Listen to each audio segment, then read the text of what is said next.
আজ আমাদের সমাজে শিক্ষিত মানুষের অভাব নাই। ডিগ্রি আছে, সার্টিফিকেট আছে, বড় বড় পদ আছে, কিন্তু প্রশ্ন হলো মনুষ্যত্ব বাড়ছে কি? আজকের সবচেয়ে বড় সংকট শুধু অর্থনৈতিক সংকট না, সবচেয়ে বড় সংকট হচ্ছে নৈতিকতার সংকট। আমরা আমাদের সন্তানদের বলছি যে প্লাস পেতে হবে, ভালো চাকরি পেতে হবে, বিদেশে যেতে হবে। না, আমরা আমাদের সন্তানদেরকে বলছি না যে তোমাদেরকে সত্যবাদী হতে হবে, আমানতদার হতে হবে এবং মানুষের অধিকার আদায় করতে হবে। তাই তো দেখা যায় আজ শিক্ষিত হয়ে আমরা দুর্নীতি করছি, ঘুষ নিচ্ছি, আমরা প্রতারণা জালিয়াতি করছি।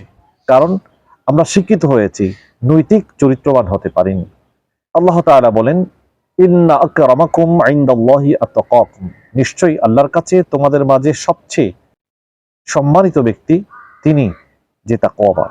অর্থাৎ মানুষের মর্যাদা নির্ধারণ করা হয়েছে জ্ঞান দিয়ে নয়, তাকওয়া দিয়ে, চরিত্র দিয়ে, নৈতিকতা দিয়ে।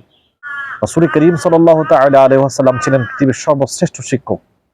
তিনি শুধু জ্ঞান দান করেননি, তিনি মানুষ করেছেন।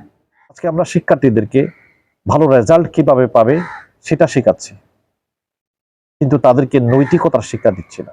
সন্তানরা মোবাইল চালাতে শিখেছে, তো মা বাবাকে কিভাবে সম্মান করবে সেটা তাদেরকে শেখানো হয়নি।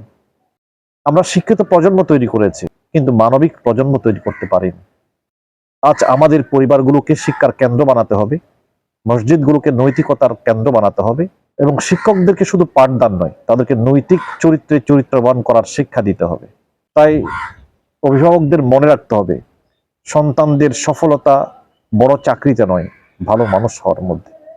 যে শিক্ষা মানুষকে মানুষ বানায় না, সেই শিক্ষা সমাজে বিপজ্জনক অবস্থা তৈরি করে। আজ আমাদের দরকার শুধু শিক্ষিত জাতি নয়, একটা উন্নত নৈতিক চরিত্রের জাতি।